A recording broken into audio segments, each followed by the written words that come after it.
এই মুখপরির জন্য গ্রাম ছেড়ে চলে যেতে হচ্ছে। কথাটা রাগী কণ্ঠে বলেই রজনী কাপড় গোছাতে লাগলো। এমন সময় ওনার মেয়ে টিয়া তেড়ে এসে বলল, তুমি কেন জিনিসপত্র গোছাচ্ছ? ওই অলক্ষীকে গোছাতে দাও, সারাদিন তো কোনো কাজ কাম করে না, শুধু বৈশা বৈশা খায়। রজনী ওনার মেয়ের কথা শুনে চিনিকে একটা থাপ্পড় মেরে বলল, এই মহারানী, এসব গুছা তাড়াতাড়ি, তোর জন্য গ্রাম ছাড়া হতে হচ্ছে। চিনি গালে হাত দিয়ে কান্না করতে করতে বলল, কেন মা, আমার দোষ কোথায়? বাবাই তো সবার থেকে টাকা নিয়ে ফেরত দেয়নি, তাই তো গ্রামবাসী আমাগো গ্রাম থেকে বাইর কইরা দিচ্ছে। এতে আমি কি করলাম? রজনী তেড়ে গিয়ে চিনির পেট বরাবর একটা লাথি দিয়ে বলল, মুখে মুখে তর্ক বাড়াস, যেটা বলবো ওইটা কারেন্টের মতো শুনবি। তোর জন্যই তো সব হইছে। কে কইছিল তোরে পৃথিবীতে আসতে? অলক্ষী সংসারটা শেষ করে দিলি আমার। টিয়া চিনিকে উদ্দেশ্য করে বলল, দেখলেই ঘেন্না লাগে। চিনি আর কোনো কথা না বলে চুপচাপ জিনিসপত্র গুছাতে লাগলো। ও জানে ও নির্দোষ, কিন্তু ও সৎ মা আর সৎ বোন ওকে দোষী করেই ছাড়বে। সেলি মাঝে মাঝে ভাবে, এই দুনিয়ায় মানুষগুলো এত খারাপ কেন? মা ছাড়া কি কেউ আপন না? নিজের মা থাকলে কি সিনিকে এত অত্যাচার করতো? হয়তো করতো না। আল্লাহ সিনির কপালে এত দুঃখ কেন রাখছে? সিনির বয়স 16 বছর। সিনির মা ছোটবেলায় মারা গেছে। এরপর সিনির নেশাখোর বাপ রজনীকে বিয়ে করে এনেছে। রজনীর আগের পক্ষের মেয়ে টিয়া। রজনী আর টিয়া সিনিকে দু চোখে সহ্য করতে পারে না। ছোট থেকে বাড়ির সমস্ত কাজ সিনিকে দিয়ে করিয়ে নেয়। দুই মা মেয়ে মিলিয়ে সিনির ওপর এক অমানবিক অত্যাচার চালায়। সিনির বাবা শঙ্কর সব দেখেও কিছু বলে না।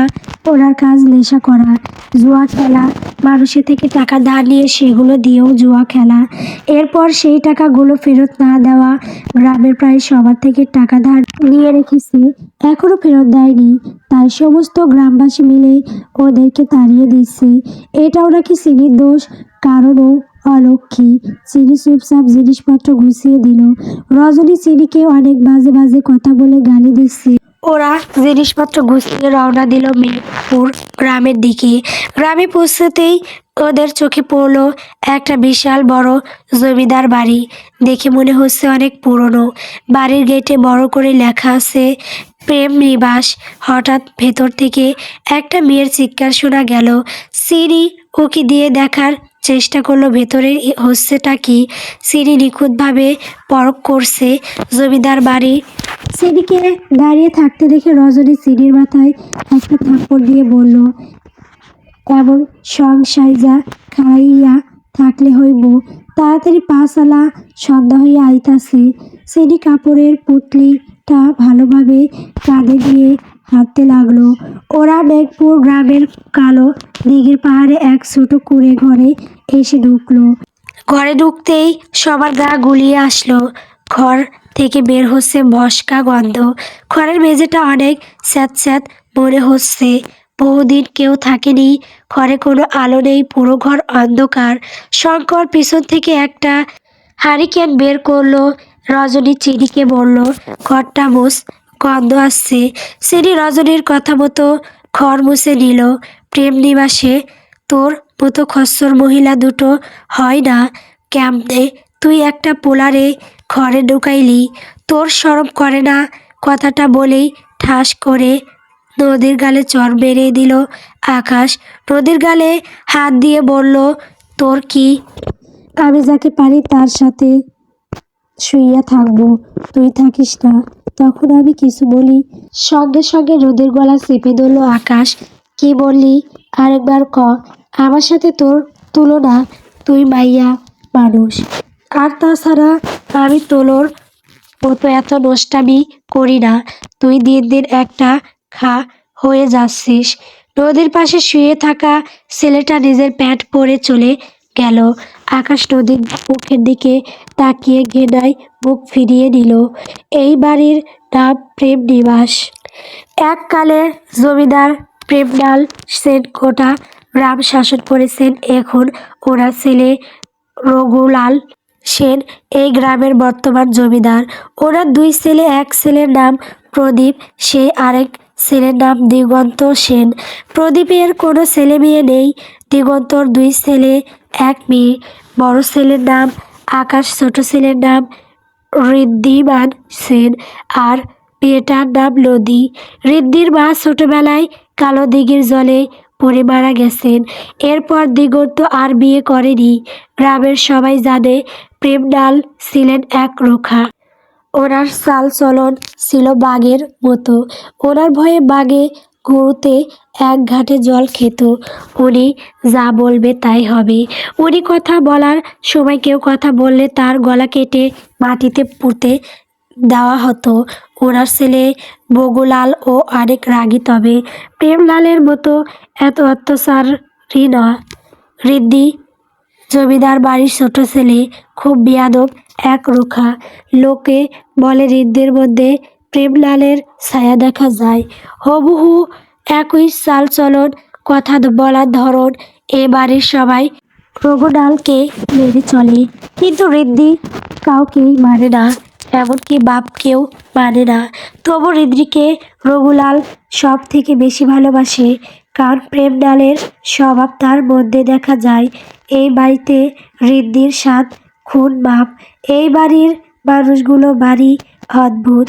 সকালে রোদ উঠেছে ঠিকই, কিন্তু আলোটা যেন জানালার ভেতরে ঢুকতেও আলসেমি করছে। ঘরের ভিতর ঋদ্ধি তখনও ঘুমাচ্ছে। এক হাত মাথার নিচে, আরেক হাত এলোমেলোভাবে বিছানার ধারে ঝুলে আছে। মুখটা হা করে ঘুমানোর অভ্যাস, কাল রাতের নেশা আর ক্লান্তি মিলে মাথাটা এখনো ভারী হয়ে আছে। হঠাৎ বাইরে থেকে চেঁচামেচির শব্দ ভেসে আসে। ভাইরে, ওঠো না, কখন ভোর হয়েছে?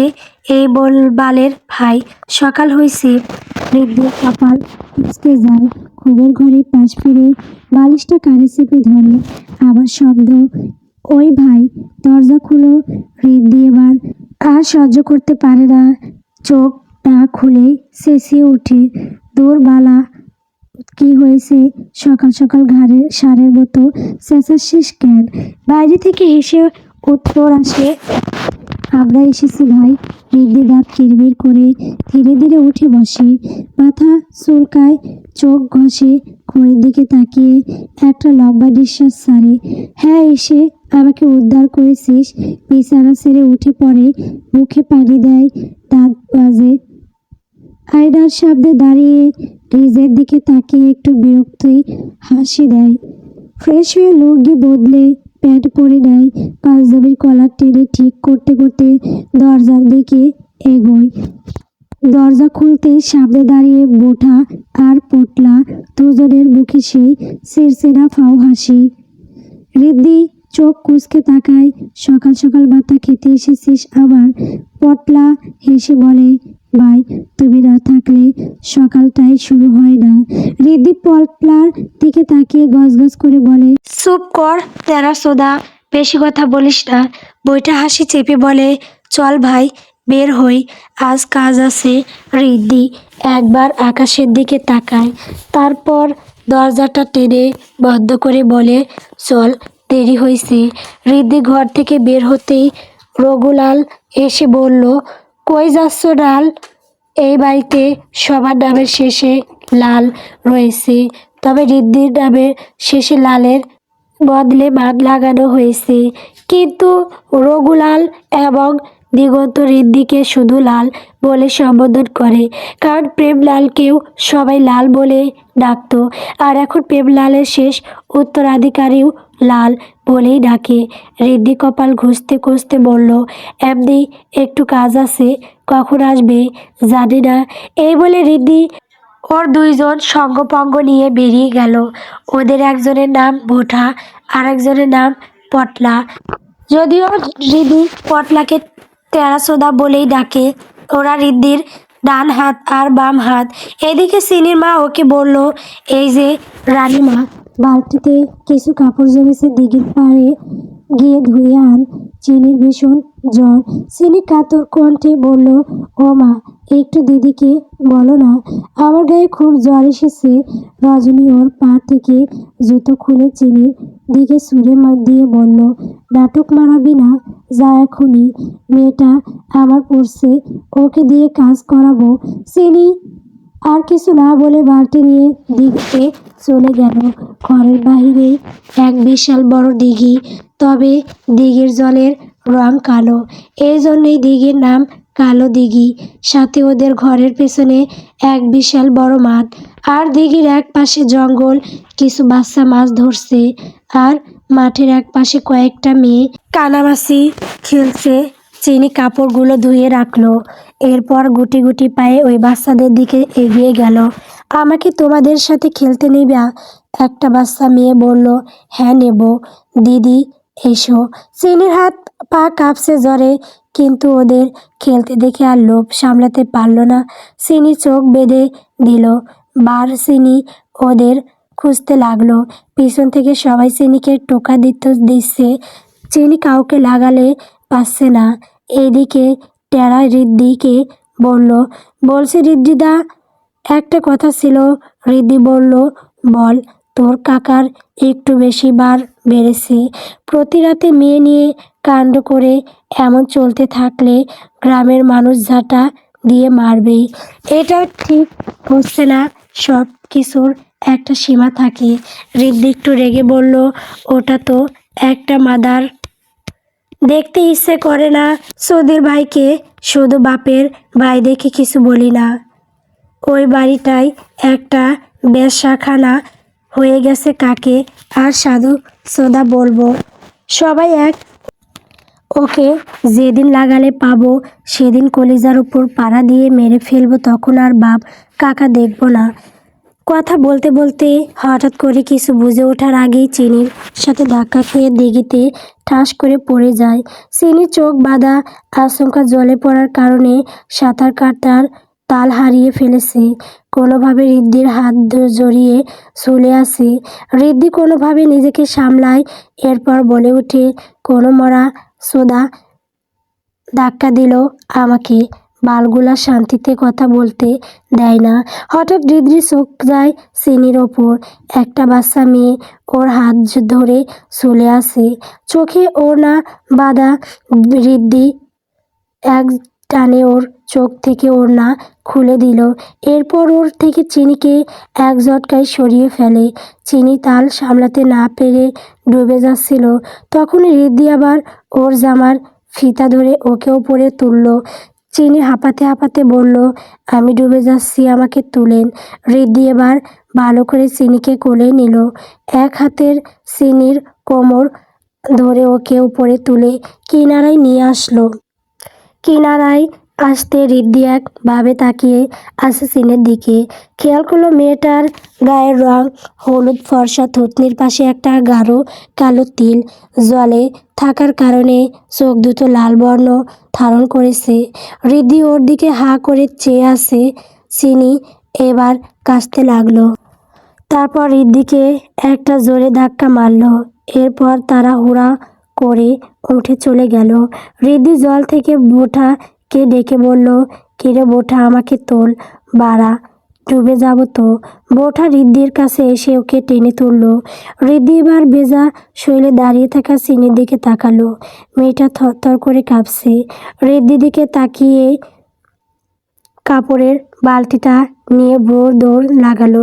রিদ্ধি পিছন থেকে বলল, বিশ্বচুদি, 1 মিনিট থেকে গেলে কি হতো? রিদ্ধি চিনির পিছন নিল। চিনির উদ্দেশ্য রিদ্ধি বলে উঠল, এই সেরি, থাম, তোমার খবর আছে।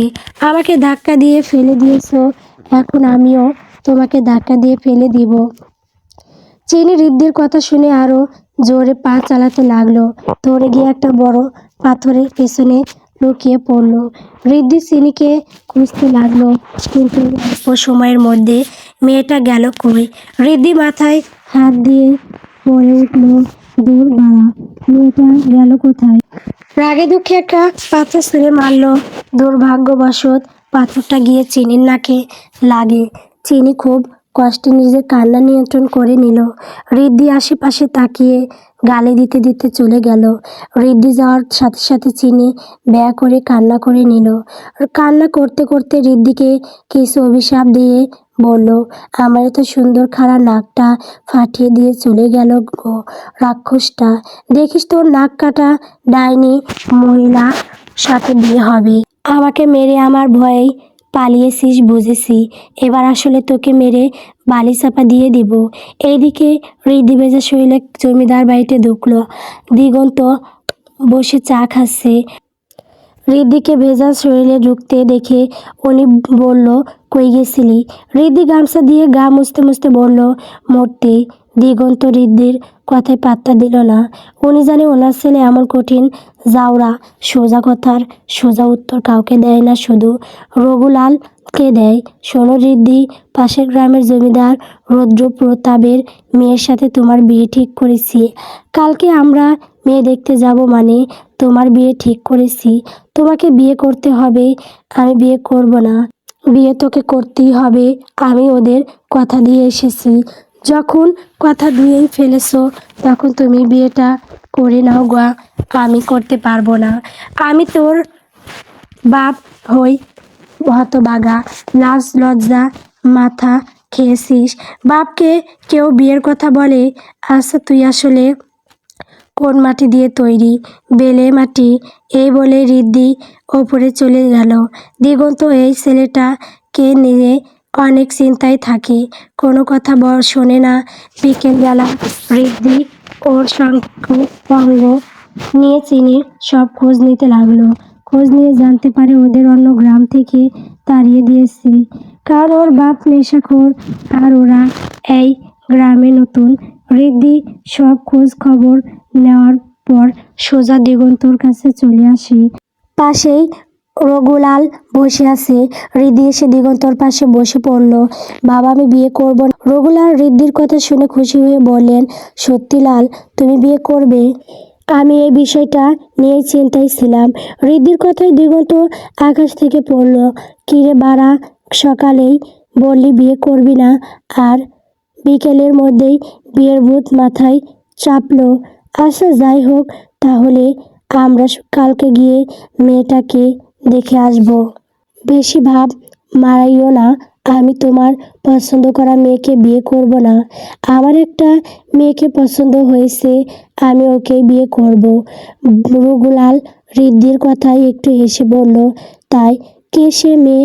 আমার লাল নিজে যখন সেই মেয়েকে পছন্দ করেছে, তাহলে নিশ্চয়ই সেই মেয়ের মধ্যে কিছু একটা রয়েছে।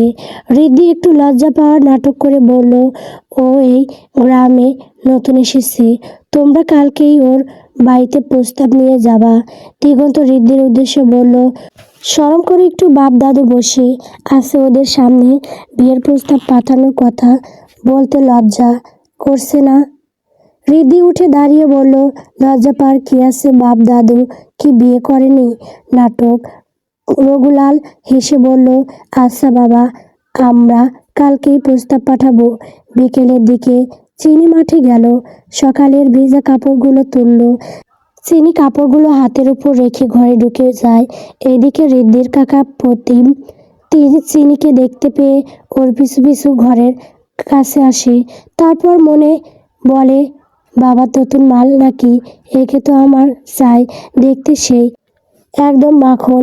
উনি দরজায় গিয়ে ঠক ঠক করলো। চিনির মা এসে দরজা খুলে দিল। উনি একটু অবাক হয়ে প্রশ্ন করলো, কে আপনি? আপনারা এই গ্রামে নতুন নাকি? হ্যাঁ নতুন। একটু আগে যে মেয়েটা কাপড় তুলতে এসেছিল ওটা কি আপনার? চিনি মা গম্ভীর গলায় বলল, আপনি জেনে কি করবেন? প্রদীপ নিজের পকেট থেকে কিছু টাকা বের করলো, এরপর রজনীর উদ্দেশ্যও দিল। টাকাগুলো দেখে রজনীর চোখ খুশিতে চকচক করে উঠল। ওইটা আমার সৎ মেয়ে। প্রদীপ পকেট থেকে আরও কিছু টাকা বের করে চিনির মায়ের হাতে গুঁজে দিল। একটা শয়তানি হাসি দিয়ে বলল, আপনাকে আমি আরও অনেক টাকা দিব। আজকে রাতের জন্য ওই মেয়েটাকে আমার কাছে দিন, কালকে সকালে ফেরত দিয়ে যাব। চিনির মায়ের মুখ চোখ একটু কালো হয়ে গেল। না না, দরকার নেই, ও একটা অবিবাহিত মেয়ে, তার উপর বাচ্চা মানুষ, ওকে দেওয়া যাবে না। প্রদীপ এবার আরও অনেকগুলো নোট পকেট থেকে বের করে চিনি মায়ের হাতে দিয়ে দিল। এবার রাজি। আচ্ছা, রাতের বেলা এসে নিয়ে যাইয়েন। রাত বাজে 8টার কাছাকাছি। গ্রামের কোনো বাড়িতেই সারা শব্দ নেই। মূলত গ্রামের সহজ সরল মানুষগুলো এই সন্ধ্যারাতেই ঘরের কোণে ঢুকে পড়ে, আবার সেই ভোর হতেই যে যার কাজে লেগে পড়ে। পটলা, বোঠা আর ঋদ্ধি অন্ধকারে এক ঝাপের কাছে বসে মদ খাচ্ছে। তিনজনই ইচ্ছে মতো খেয়েছে, তবে ঋদ্ধি আজকে একটু বেশি খেয়ে ফেলেছে। পোটলা আর বোঠা দুজন মিলে ওকে সামলাতে পারছে না। ঋদ্ধি এখন হাঁটার মতো শক্তিটুকুও পাচ্ছে না, তার উপর আবার চারদিকে ঘুটঘুটে অন্ধকার। ঋদ্ধি চলতে চলতে বলে উঠল, দূর বাড়া, আমরা এখানে বসে বসে কারবাল ছিঁড়ছি। কথাটা বলার সাথে সাথে তাল হারিয়ে মাটিতে পড়ে যেতে নিল। এমন সময় বইটা ঋদ্ধির হাত ধরে নিল। ঋদ্ধি দা, আজকে মনে হয় তুমি একটু বেশি খেয়ে ফেলেছো। তাছাড়া এইখানে অনেক মশা, তার উপর গুটগুটে অন্ধকার, চলো এখান মানে মানে কেটে পড়ি। কথাটা বলে তিনজন টরমর করতে করতে হাঁটা শুরু করলো। এর মধ্যেই ঘটলো বিপত্তি। ওরা মাতলামি করতে করতে বড় বাজার চলে এসেছে। রাস্তার ওই পারে আবার থানা। পটলা ওর চোখ দুটো ভালোভাবে কষলে নিয়ে বলল, এই রে, যেখানে বাঘের ভয় সেখানে সন্ধ্যা হয়। আমরা তোর থানার কাছে চলে এসেছি। ঋদ্ধি চোখ বন্ধ রেখে বলল, আমি কি কোনো সুধীর ভাইকে ভয় পাই? কোনো শালা কি বলবে আমাকে? ওকে সামনে নিয়ে আয়। বইটা ঋদ্ধির হাত ভালো করে চেপে ধরে বলল, ঋদ্ধিদা, মাতলামি করো না, বাড়িতে চলো। এরা কিন্তু ভালো না, একদম জেলে পুরে ইচ্ছে মতো কেলাবে। বৈঠার কথা শুনে হুট করে ঋদ্ধির জেদটা দ্বিগুণ হয়ে গেল। ও আরও জোর করে চেঁচিয়ে চেঁচিয়ে গালি দিয়ে বলতে লাগলো, কোন শালা আসবে আসুক, মেরে নাকের ওপরে বোমা মেরে উড়িয়ে দেব। বাজারে তেমন মানুষ নেই। গ্রামগঞ্জে রাত 8টা মানেই অনেক রাত, যার কারণে বাজার প্রায় ফাঁকা। হাতে গোনা কয়েকজন রয়েছে। সবাই ঋদ্ধির মাতলামি দেখছে। রাস্তার ওই পাশে থানা।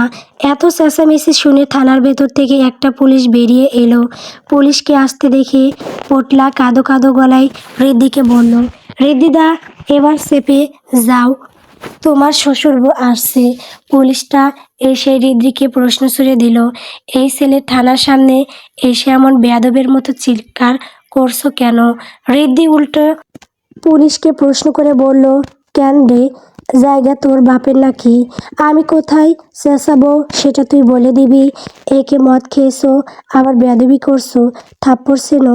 ঋদ্ধি মুচকে এসে বলল, খেয়েছি, বেশ করেছি, এখন তোর মেয়েকে খাবো। পুলিশটা রেগে গিয়ে বলল, সে গুড়ে বালি, আমার কোনো মেয়ে নেই, থাকলেও তোমার মতো হতচ্ছাড়ার হাতে দিতাম না। উনি একজন কনস্টেবল কে ডেকে বলল, সৈকত, হাত করাটা নিয়ে আয় তো জলদি। সঙ্গে সঙ্গে ভেতর থেকে একটা কনস্টেবল এসে পুলিশের হাতে হাত করাটা দিল। পুলিশ ঋদ্ধির কাছে এসে ওর হাতে হাত করা পরিয়ে দিতে নিলেই ঋদ্ধি আরও খেপে গিয়ে বলে উঠল, সুধীর ভাই, শালা আমার হাতে চুরি পাড়াচ্ছিস? চুরি তোর এর মধ্যে ঢুকিয়ে দিচ্ছি, থাম। কথাটা বলেই পুলিশের দুই পায়ের মাঝ বরাবরই একটা লাথি বসিয়ে দিল। পুলিশটা হালকা চিৎকার দিয়ে দুই পা চেপে ধরল, মনে মনে বলল, কাজটা মনে হয় ফেটে গেল মা গো। পুলিশটা ওনার আসল জায়গায় চেপে ধরে কনস্টেবলকে গালি দিয়ে বলল, দাঁড়িয়ে দাঁড়িয়ে তামাশা না দেখে ব্যাটাকে হাত করাটা পরাও। পুলিশের কথা শুনে কনস্টেবল ঋদ্ধির হাতে হাত করা পরিয়ে দিল। ভেতর থেকে আরও দুটো কনস্টেবল এসে পোটলা আর বোঠার হাতে হাত করা পরিয়ে দিতে নিলে ওরা দুটো বউ দৌড় দিল। ওদেরকে পালিয়ে যেতে দেখে ঋদ্ধি গালি দিয়ে বলল, এতদিন মদ পিড়ি দিয়ে সুধীর ভাই পুষিয়েছি, আমাকে এই বেড়া সোদাদের কাছে থেকে রেখে পালালো। থাম, তোদের আগে হাতের নাগালে পায়। কনস্টেবল গুলো পাতলা আর বোঠা কে ধরার জন্য পেছন পেছন দৌড় দিল। এইদিকে পুলিশ রিদ্ধিকে টানতে টানতে নিয়ে গিয়ে জেলে ঢুকিয়ে দিল। রিদ্ধি এবার চেঁচিয়ে বলল, এই দাঁড়া সোদা, এক গ্লাস লেবুর জল দে, মাথা ঘুরছে। পুলিশটা রেগে বলল, এটা কি তোর শ্বশুর বাড়ি? পুলিশের মুখে তুই শুনে রিদ্ধির মাথা গরম হয়ে গেল। থাম বাড়া, থাম, জেল থেকে আগে বের হই, তারপর তোর মেইন পয়েন্ট ফাটাবো। পুলিশটা আরেকটু থতমত খেয়ে গেল। এমনিতে একটু আগে এই লাথিটা মেরেছে, এখনও জায়গাটা টনটন করছে। উনি আর কিছু না বলে চেয়ারে গিয়ে বসলো। একটু পর পোটলা আর বৈঠাকে হাত করা পরিয়ে টানতে টানতে নিয়ে এসে জেলে ঢুকিয়ে দিল। রিদ্ধি ওদের দেখে জুতো খুলে ওদের পিছনে পরপর বাড়ি মারতে লাগলো। পুলিশগুলো ওদের কাহিনী দেখে অতিষ্ঠ হয়ে গেল। পুরো থানার ওপর ঘূর্ণিঝড় চলছে। অনেকক্ষণ পর একটা বড় পুলিশ অফিসার আসলো। উনি রিদ্ধিকে জেলে দেখে অবাক হয়ে আরেকটা পুলিশকে জিজ্ঞেস করলো, ওনাকে কেন আটক করছেন? জানেন উনি কে? উনি বগুলালের নাতি। উনি যারই নাতি হোক সেটা আমার দেখার বিষয় না। উনি মদ খেয়ে অসভ্যতামি করেছে, তাই ধরেছি। বড় পুলিশ অফিসারটা রিদ্ধির বাবাকে কল দিল। কল দেওয়ার একটু পরে রিদ্ধির বাবা হাজির। ছেলেকে জেলে দেখে উনি খেপে গিয়ে বলল, কে আমার ছেলেকে ধরেছে? একজন পুলিশ এগিয়ে এসে বলল, আমি ধরেছি, আপনার ছেলে মদ খেয়ে মাতলামি করছিল। রিদ্ধির বাবা বলল, বাড়া, তুমি আমার ছেলেকে ধরেছো? আমার ছেলেকে পুলিশ গিরি ঢুকিয়ে দেব শালা তোমার। আমার ছেলে মদ খেতেই পারে না, বাড়ার কেসে ফাঁসিয়েছো ওকে। স্যার এক্ষুনি। পুলিশটা রিদ্ধির বাপের কথা শুনে মনে মনে বলল, যেমন বাপ তেমন বেটা, আমারই ভুল, এর মতো পাঠাকে কেন ধরতে গেলাম। সাথে সাথে কয়েকজন কনস্টেবল এসে ওদের ছেড়ে দিল। দ্বিগুণ ছেলের হাত ধরে নিয়ে চলে গেল। এইদিকে রাতের অন্ধকারে রিদ্ধির কাকা চুপি চুপি চিনিদের বাড়ির দরজার কড়া নাড়ল। একটু পর চিনির সৎ মা চিনিকে নিয়ে দরজা খুলে দিল। চিনিকে প্রদীপের কাছে ধাক্কা দিল। চিনি তাল সামলাতে না পেরে মেঝেতে পড়ে গেল। কান্না করতে করতে বলল, ও মা, এটা কে? আমাকে কেন দিয়ে পাঠাচ্ছ? আমি যাব না, আমাকে যেতে দিও না ও মা, মা দয়া করো একটু। চিনির মা ওকে একটা লাথি দিয়ে বলে, আর একটা আওয়াজ করলে তোর খবর আছে, চুপচাপ যা, হতভাগী। গল্প প্রেম নিবাস। গল্পটি কেমন হয়েছে কমেন্ট করে বলবেন। পরবর্তী পর্ব সবাই পাওয়ার জন্য আমার চ্যানেলটিকে সাবস্ক্রাইব করবেন।